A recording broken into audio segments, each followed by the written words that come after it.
चलो जहाजपुर। आपकी विशेषताएं बताइए, क्या बताओगे?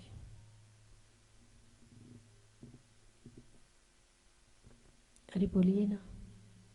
यदि आपसे पूछा जाए कि आपकी विशेषताएं बताइए तो क्या बताओगे आप? सामने वाले ने कहा आप बहुत सुंदर हैं तो आप कहोगे हाँ मैं बहुत सुंदर हूँ। सामने वाले ने कहा आप बहुत बुद्धू हैं तो मैं मूर्ख हूँ, मुझे कुछ आता ही नहीं है। सामने वाले ने कहा नहीं आप बहुत ज्ञानी हैं तो आप अपने आप को ज्ञानी मान लेंगे।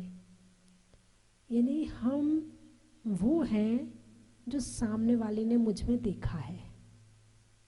हम क्या हैं ये हमें नहीं पता है। तभी तो कभी ज्योतिषी के यहाँ जाते हो, कभी हाथ दिखाते हो, कभी कहीं जाते हो। यानी कि हम क्या हैं हमें नहीं पता है।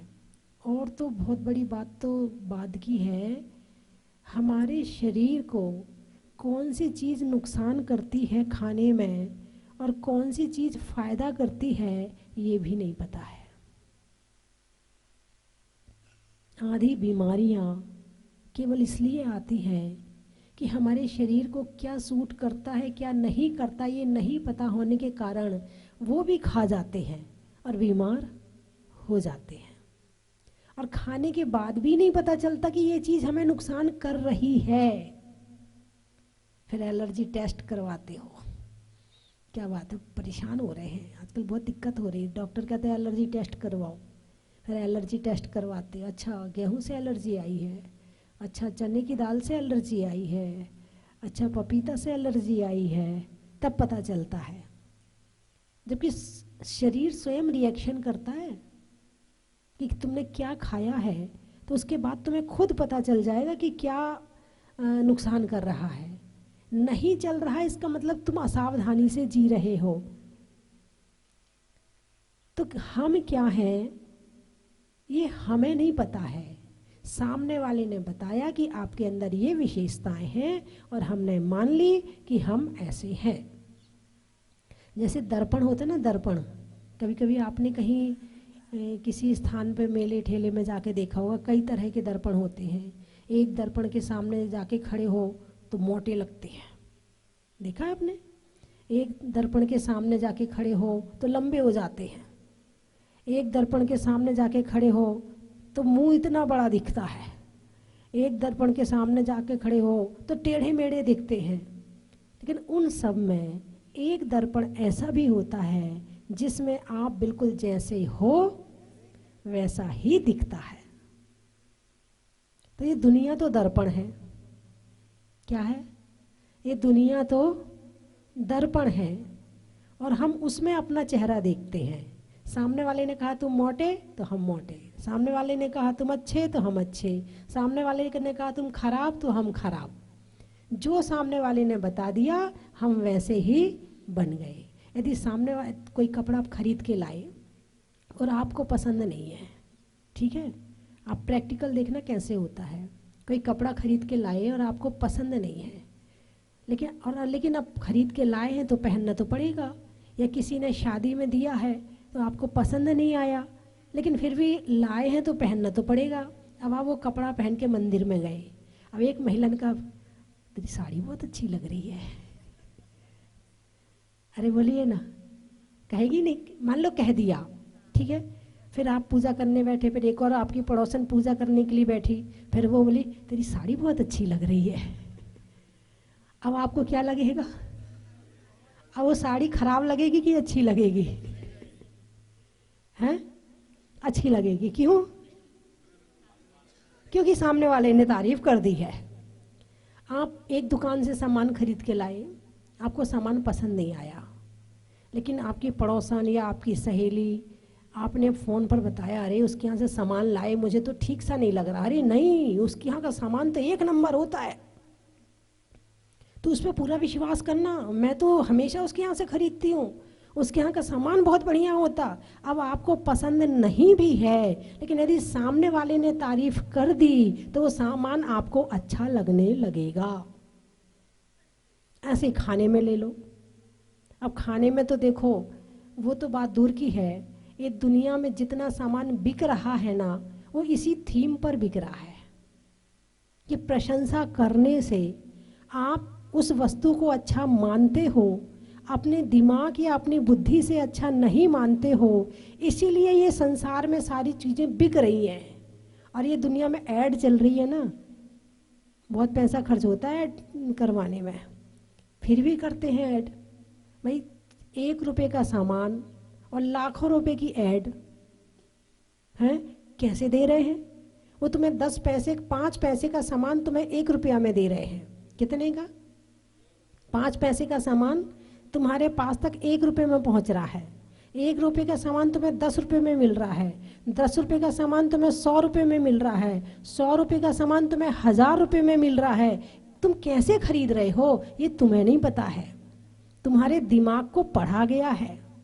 दुनिया में अकेले किताब पढ़ने वाले ही नहीं है, दिमाग पढ़ने वाले भी बहुत हैं दुनिया में।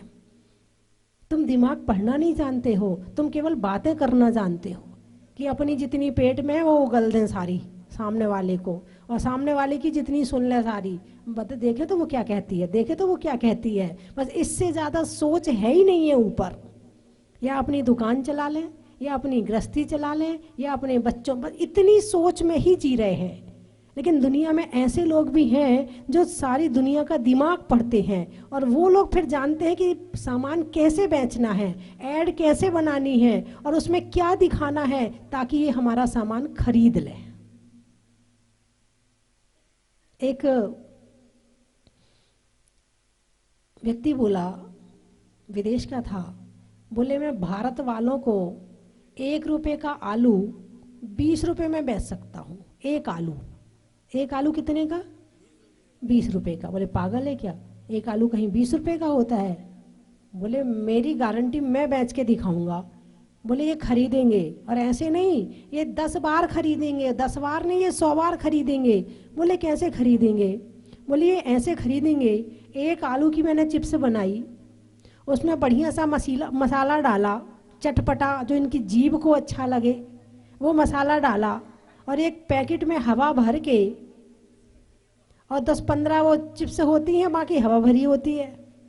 ऐसी तो है उसमें हवा भरी होती है। तुम अब चिप्स खरीद के लाए कि उसका पैकेट खरीद के लाए कि उसके अंदर की हवा खरीद के लाए? क्या खरीद के लाए? सबसे पहले तो जो दिखता है वो बिकता है। जो वर्तमान की थीम चल रही है, जो दिखता है वो बिकता है। अब यही माँ डब्बे में से निकाल के चिप्स प्लेट में रख के दे दे तो वो कीमत नहीं है उसकी, माँ के हाथ की है, यही तो बनाया, अपने घर का ही तो है, लेकिन उस चमकते हुए पैकेट में है। पैकेट क्या सुंदर पैकेट लग रहा है, उस सुंदर पैकेट में वो सामान आपको दिया जा रहा, हाथ डाल डाल के निकाल, मजा ही कुछ और है। पैकेट हो, हवा हो, मसाला हो, 1 रुपये का आलू 20 रुपये में बिक रहा है। एक आलू 20 रुपये में बिक रहा है। बात समझ में आई कि नहीं आई? तो कहने का अभिप्राय मेरा ये है कि इंसान जो जी रहा है वो दिल से जी रहा है, दिमाग से नहीं जी रहा है। जो दिमाग से जीता है ना वो सबकी नहीं मानता है, जो मानना होता है वही मानता है। सुनता भी है तो दिमाग से सुनता कि सामने वाले की बात मुझे अपने हृदय में डालनी है, कि दिमाग से एक कान से सुन के दूसरे कान से निकालनी है। लेकिन जो दिल वाला होता है, जो कुछ कहा जाए सब दिल में, बस धर्म को दिल से नहीं करता, बाकी सारे काम दिल से करता है। तो ये हम क्या हैं हमें पता है या नहीं है? जैसे आईना है, आईना ने बताया, लोगों ने बताया तुम क्या हो, तुमने मान लिया, लोगों ने जिस चीज़ की तारीफ कर दिया। बच्चे हैं, छोटे छोटे बच्चे हैं आजकल के, यदि उनकी मैम टीचर किसी चीज़ की तारीफ कर दे, पर तुम कितना कह लेना कि ये बुरा है, नहीं मेरी मैम ने कहा ये बहुत बढ़िया है। ये भी एक सिखाने का तरीका है, ये भी अंदर डालने वाली बात है कि कैसे बात को अंदर डालना है। तो बच्चे भी इसी थीम पर चल रहे हैं। बच्चों को भी जो टीवी में दिखा दिया जाता है, मुझे दूध में बहुत बदबू आती है, तो क्या डाल दें बेटा? अरे बोलो ना। हाँ, टीवी में दिखा दिया गया है बच्चों के लिए बॉर्नविटा। हाँ, हमारे यहाँ दूध, मतलब चतुर्थ काल से दूध पिया जा रहा वो बेकार हो गया। बॉर्नविटा है तो दूध अच्छा है, नहीं तो दूध अच्छा नहीं, नहीं पीना मुझे। उनके दिमाग को सेट कर दिया है, वो दिमाग से नहीं जी रहे हैं, उनके दिमाग को दूसरा सेट कर रहा है। टीवी तुम्हारे दिमाग को सेट कर रही है, मोबाइल तुम्हारे दिमाग को सेट कर रहा है। तुम्हें कपड़े कैसे पहनना ये तुम्हें नहीं पता है, तुम्हें कपड़े कौन से पहनना ये नहीं पता है, ये सेट भी वो सामने वाला करता है। तुम्हें बाल कैसे बनाने हैं, तुम्हारे चेहरे पर बाल कैसे अच्छे लगेंगे, ये भी तुम सेट नहीं करते हो, वो सामने वाला सेट करता है कि तुम्हारे बाल कैसे अच्छे लगेंगे। तुम्हें जूता कौन सा पहनना है, तुम्हें चप्पल कौन सी पहननी है, तुम्हें कपड़े कौन से पहनने हैं, तुम्हें कुछ नहीं पता है। तुम्हें तो सामने वाला जो बताता जा रहा है वो तुम करते जा रहे हो, जो वो खिलाता जा रहा है वो तुम खाते जा रहे हो। इससे ज्यादा जिंदगी तुम्हारी कुछ है ही नहीं है, यूं उंगली पे घूम रही है। सारी दुनिया में इतने पोस्टर लगे हैं, इतनी ऐड चल रही हैं, इतना विज्ञापन चल रहा है, ये सब तुम्हारे दिमाग को घुमाने के लिए हैं। और इतने भोले भाले प्राणी हो, इतने सीधे साधे प्राणी हो कि जो जो कह देता है तुम वो कर लेते हो, लेकिन जो भगवान कहते हैं बस वो ही नहीं करते हो।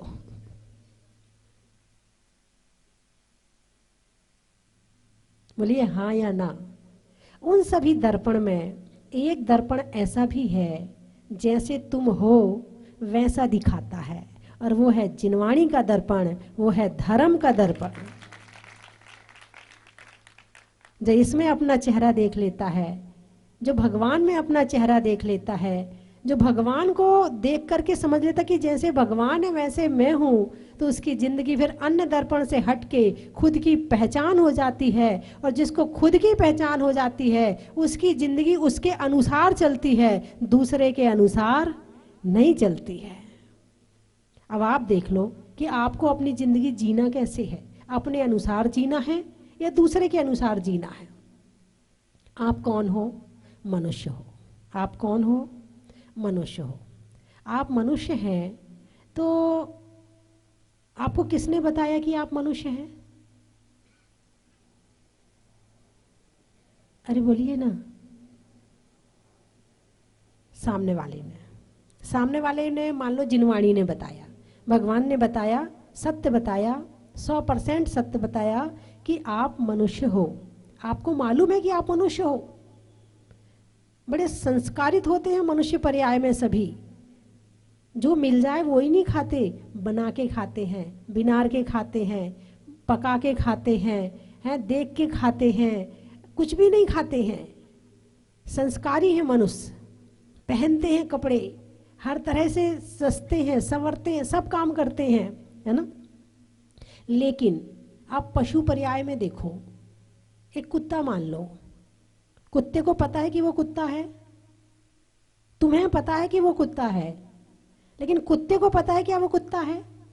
गाय को पता है कि वो गाय है, घोड़े को पता है कि वो घोड़ा है, चींटी को पता है कि वो चींटी है? अरे बोलिए ना, नहीं पता है। यानी मैं मनुष्य हूं, मैं जानता हूं, मैं उनसे उत्कृष्ट प्राणी हूं। ऐसी पर्याय है जिसमें खुद को वो नहीं जानते, जीते तो हैं मगर खुद को नहीं जानते। और आप खुद को भी जान सकते हो और दूसरों को भी जान सकते हो। इतनी शक्ति आपको मिली हुई है। आप चींटी को भी जान सकते हो, आप कुत्ता को भी जान सकते हो, आप गाय को भी जान सकते हो, आप देवों को भी जान सकते हो, आप नारियों को भी जान सकते हो, आप खुद को भी जान सकते हो। लेकिन वो ना खुद को जानते हैं ना दूसरों को जानते हैं। ऐसी जिंदगी मिली है उनको। एक नरक पर्याय में क्या है? वहां भी वही लड़ना भिड़ने से फुर्सत ही नहीं है। वहां 24 घंटे कलेश करते रहो, लड़ते रहो, लड़ते रहो, लड़ते रहो, और सागरों की आयु पूरी करो, और लड़ते लड़ते फिर परिवर्तन कहीं त्रियंच गति में चले गए, मनुष्य में आए तो नरक के संस्कार साथ में आ गए, तो यहां भी लड़ना शुरू कर दिया। यदि स्वर्ग का देवता आता है तो वो अपने संस्कार लेके आता है। किसी किसी को देखकर आपको अपने आप लगता, अरे ये तो बिल्कुल देवता जैसे लग रहा है, कितना सुंदर है, कितना सौम्य है। बोली कितनी मीठी है, कितने अच्छे से बात करता है, कितना कम गुस्सा करता है, कितने शांति से रहता है। आप ही लोग कह दोगे, इंसान को देख करके आराम से आप बता दोगे कि देवता है। नहीं नहीं, आगे कुछ नहीं बोल रही मैं। है जो दिन भर कलेश करे वो कौन है? अच्छा, नरक कौन जाता बताइए मुझे? जो अपने घर को नरक बनाता है, अरे बोलिए ना, वो नरक जाता है। और जो अपने घर को स्वर्ग बनाता है, इसमें अब विश्लेषण करते हैं। दिन भर कलेश करेगा, दिन भर लड़ेगा, झगड़ेगा, क्रोध करेगा, तो किसका बंध होगा? पाप का बंध होगा, है ना? किसका बंध होगा? पाप का बंध होगा। दूसरों को लड़ाएगा, चुगली करेगा, ईर्ष्या करेगा, द्वेष करेगा, दिन भर दिमाग किसी में चलता रहेगा, तो दिन भर क्या करेगा? पाप का बंध करेगा। पाप का बंध करेगा तो कहाँ जाएगा? नरक जाएगा। लेकिन जो घर में शांति से रहता है, सबको प्रेम देता है, सबको सम्मान देता है, सबसे अच्छे से बात करता है, और मतलब घर को अच्छा बना रखा है, तो वो किसका बंद करेगा? पुण्य का बंद करेगा। वो कहाँ जाएगा? स्वर्ग जाएगा। तो जो घर को स्वर्ग बनाएगा वो स्वर्ग जाएगा, जो घर को नरक बनाएगा, नहीं नहीं मैं नहीं कह रही, ये तो शास्त्र ही बता देते हैं, है ना? तो बंधुओं, मनुष्य शरीर, मनुष्य पर्याय, मनुष्य गति, मनुष्य आयु बहुत पुण्यशाली है, बहुत पुण्यशाली है। इसको यूं ही मत खो, इससे कुछ अमृत निचोड़ के ले जाओ, इसमें से कुछ सीख के जाओ, जिंदगी जीना सीख लो कम से कम। जिसने जिंदगी जीना सीख लिया तो उसे मरना भी आ जाएगा, और जिसने जिंदगी नहीं जीना सीखा और अच्छे से मर भी नहीं पाएगा। क्योंकि जैन धर्म जीना भी सिखाता है और मरना भी सिखाता है। यदि आप अच्छे से जियोगे तो अंतिम जो समय होगा वो भी अच्छा निकलेगा।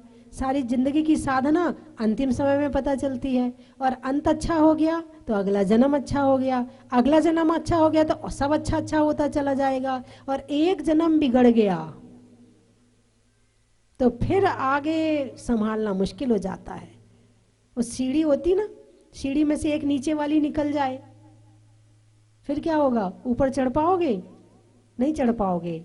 ऐसे ही एक मनुष्य पर्याय खराब कर ली तो यानी आपने आगे के कई भाव खराब कर लिए। अब दोबारा मनुष्य शरीर, मनुष्य भाव, जैन कुल, अच्छी बुद्धि, अच्छा ज्ञान, अच्छा परिवार, धर्म ये सब कुछ मिलेगा या नहीं मिलेगा, इसकी कोई गारंटी नहीं है।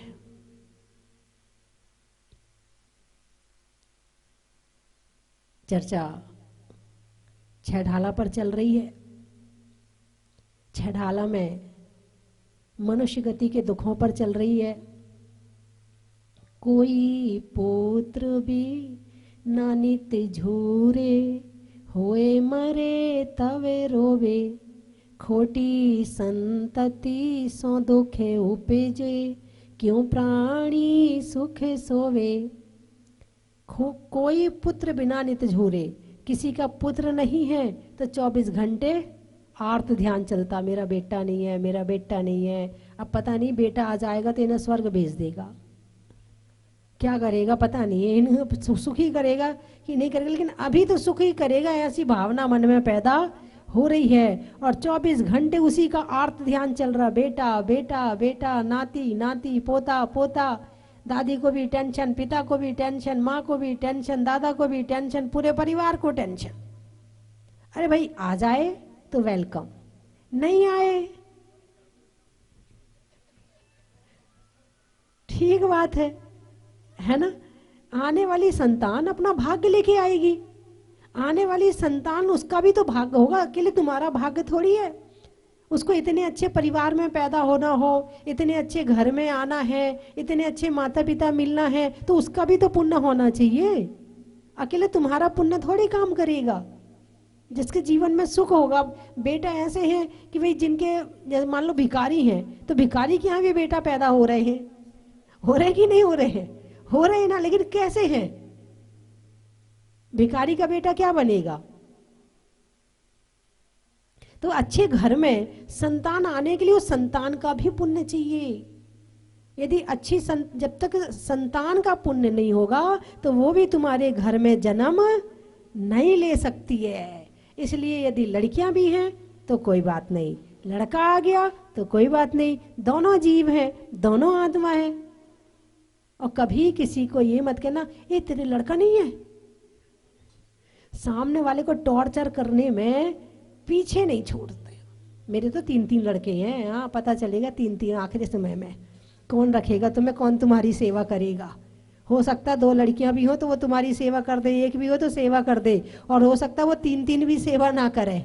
आज बड़ा फूल रहे हो ना, जिसपे अभिमान कर रहे हो, जिसपे घमंड कर रहे हो सकता है वो पानी को ना पूछे।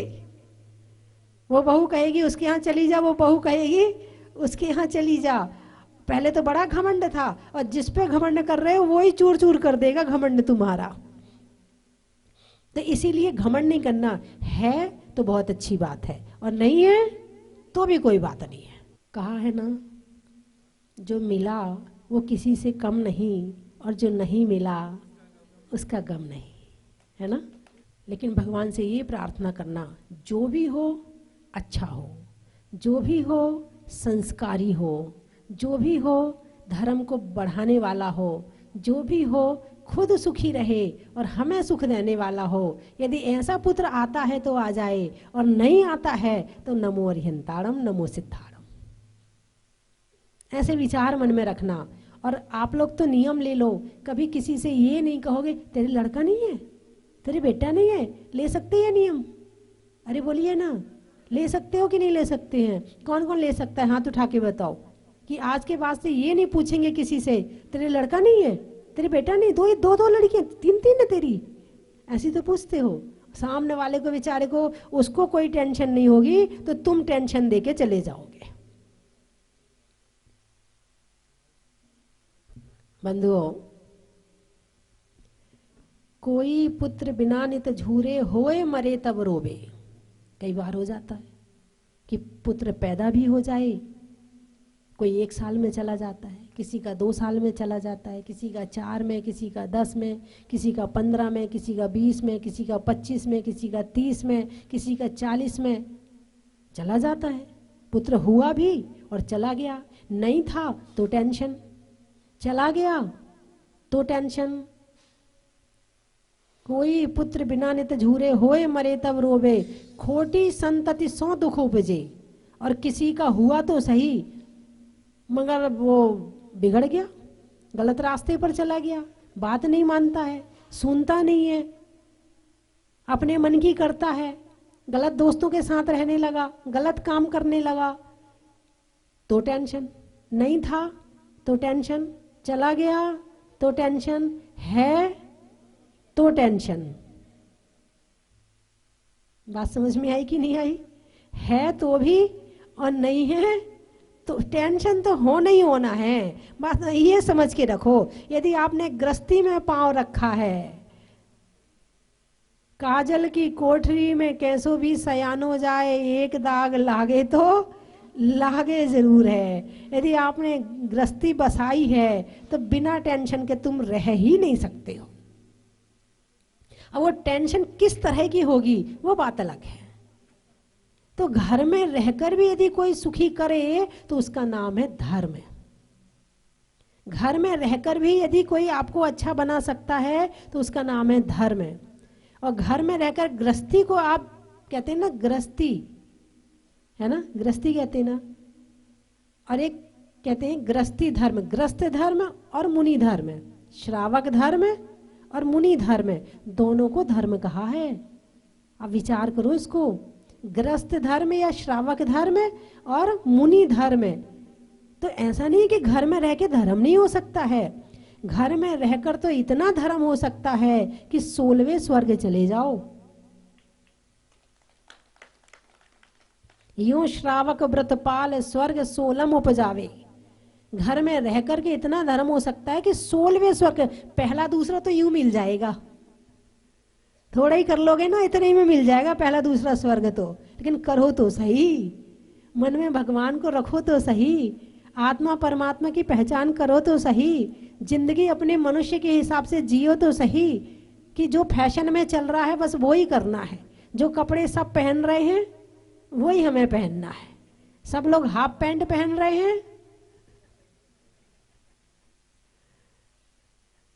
नहीं, मेरी जिंदगी है, मैं अपने अनुसार जीऊंगी, मुझे जो कपड़े पहनने हैं वो मैं पहनूंगी। कोई बैकवर्ड कहता है तो कहने दो, कोई ओल्ड कहता है तो कहने दो, तुम जाओ उस रास्ते पर जो त्रियंच गति के गड्ढे में गिरता है।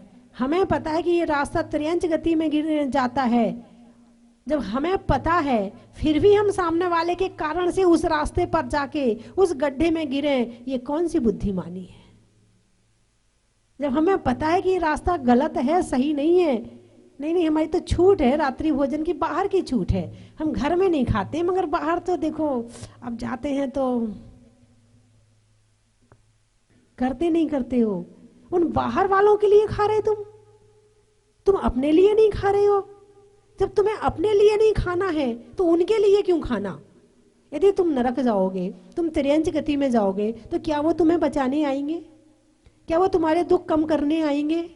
जब तुम्हारा कोई दुख कम नहीं कर रहा, जब तुम्हें कोई बचा नहीं रहा है, तो ये जिंदगी तुम्हें ही बचानी है, दूसरों को नहीं बचानी है। अपने विचार, अपने भाव, सब कुछ अपने हैं, दूसरों का कुछ भी नहीं है इसमें। ये तो हम वैसे ही लगे पड़े हैं। मनुष्य पर्याय में इतना ज्ञान आ गया कि मैं खुद को भी जान सकता हूँ और दूसरों को भी जान सकता हूँ, लेकिन मैंने खुद को तो जाना नहीं, केवल सारी दुनिया को ही जानता रहा। ये कौन सी बुद्धिमानी है? एक बात हमेशा कहती हूँ कि जैसे आप सो के उठते हो तो झाड़ू कहाँ लगाते हो, अपने घर में या पड़ोसी के घर में? अरे बताओ ना, जोर से बताओ। अपने घर में लगाते हो? अच्छा, सारे दिन पड़ोसी के यहाँ झांकते रहते हो या अपना घर का भी काम करते हो? अपने घर का भी काम करते हो। अच्छा, तो केवल पड़ोसी के लिए भोजन बनाते हो या अपने घर में भी भोजन बनाते हो? अपने घर का भोजन बनाते हो।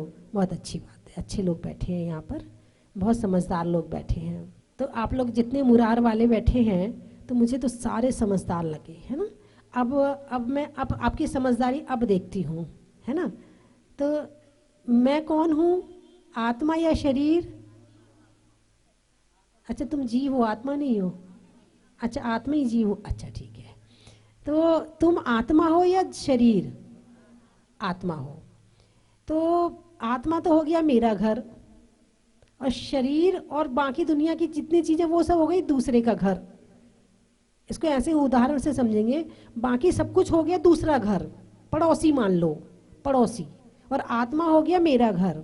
अब सो के उठ के झाड़ू कहाँ लगाते हो, सफाई किसकी करते हो, आत्मा की या शरीर की या अपने बाहर घर की? अरे बोलिए ना, शरीर की करते। आत्मा की सफाई की याद आई? कभी नहीं आई। आती तो है मगर करते नहीं है। अभी तो माता जी पुरानी वाली माता जी आई है, अभी पहचान वाली नहीं होती तो नहीं आते आ जाते फिर ठीक है। तो अपने घर में झाड़ू लगाने का मतलब, सफाई करने का मतलब धर्म करना, भावों की विशुद्धि बनाना। विशुद्धि से अशुद्धि दूर होती है। क्या? विशुद्धि से अशुद्धि दूर होती है। और विशुद्धि किसमें होती है? कषायों के शांत होने पर विशुद्धि होती है। क्रोध, मान, माया, लोभ के शांत होने पर विशुद्धि आती है। जहाँ कषाय शांत होती हैं वहाँ पाप अपने आप शांत होने लगते हैं, और जहाँ पापों को शांत किया जाता है वहाँ कषाय भी शांत होने लगती है। तो कषाय और पाप मूल चीज हो गए, ठीक है। तो मन में शांति रखने के लिए आपने आज तक कितने उपाय किए हैं? सामने वाला तुम पे गुस्सा कर रहा है, तुमने क्या किया? तुमने शांति रखी? तुम्हें तुम्हारी इच्छा अनुसार चीज नहीं मिली, तुम्हारे मन चाही चीज नहीं आई, तुमने शांति रखी? नहीं रखी। घूमने में कार का, तीर्थों में गिरनार का, और बच्चों में संस्कार का, चावल में चुनने का, बुनाई में बुनने का, और बड़ी शांति से प्रवचन सुनने का, नदी में नाव का, मनुष्यों में प्रभाव का और सुधारने में अपने भाव का, चढ़ने के लिए जीने का, क्या चढ़ने के लिए जीने का, और बीमार होने पर दवाई पीने का, और अपना अपना पर्सनल अपना जीवन जीने का। और आप बताइए, है किसी के पास शब्द वगैरह? कर्म के हरने का, त्याग के वरने का, और देखा सीखी नहीं करने का, में धर्म का, सब्जी में जीरा का, रत्नों में हीरा का, और तीर्थंकरों में महावीरा का, अनाज में दाने का, इनाम में पाने का, और इस बार की सामूहिक महावीर जयंती मनाने का।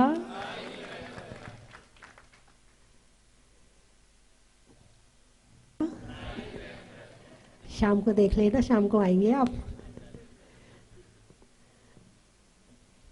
और बताइए, और शब्द बोलिए। मंत्री जी आप बोलिए शब्द, किसका महत्व बताऊं?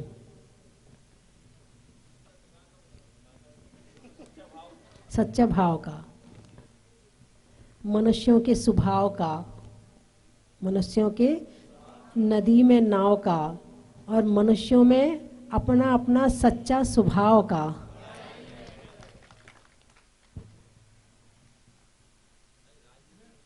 राजनीति, अच्छा अच्छा, राजनेता बैठे, ठीक है ठीक है ठीक है ठीक है ठीक है।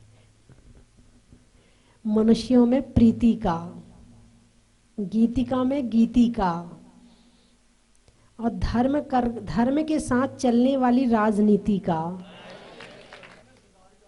सुधार का। अच्छा, नहीं लेने में उधार का, नहीं लेने में उधार का, धर्म के द्वारा उद्धार का, और जीवन में सुधार का। और कुल का, कौन से वाले? अच्छा, नदी में पुल का, नदी में पुल का, सतियों में राजुल का, और जैन धर्म के कुल का।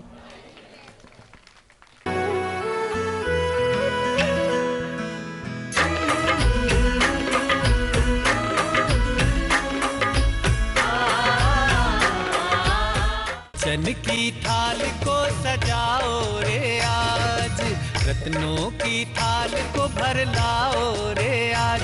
आओ आओ करे रे गुणगान आरती भगवन की, आओ आओ करे गुणगान आरती भगवन की। आओ आओ करे रे गुणगान आरती भगवन की।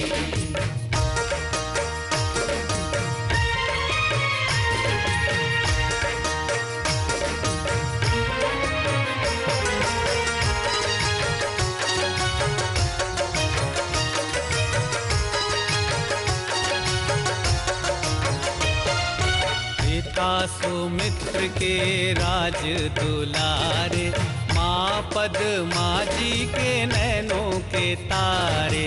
पिता सुमित्र के राज दुलारे, माँ पद्मा जी के नैनों के तारे।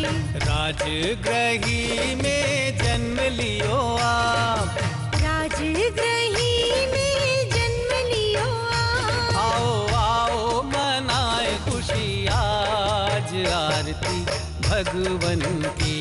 आओ आओ करे गुणगान आरती भगवन की।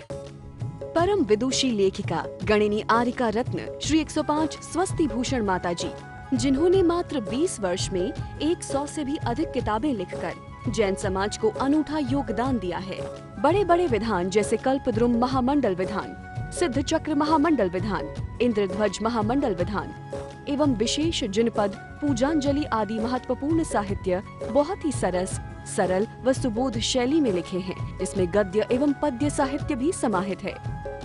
इन महान साहित्यों को पढ़कर आप भी अपने ज्ञान का विकास कर सकते हैं। साहित्य प्राप्त करने हेतु आज ही संपर्क करें। संपर्क सूत्र 7906062500 9868345768।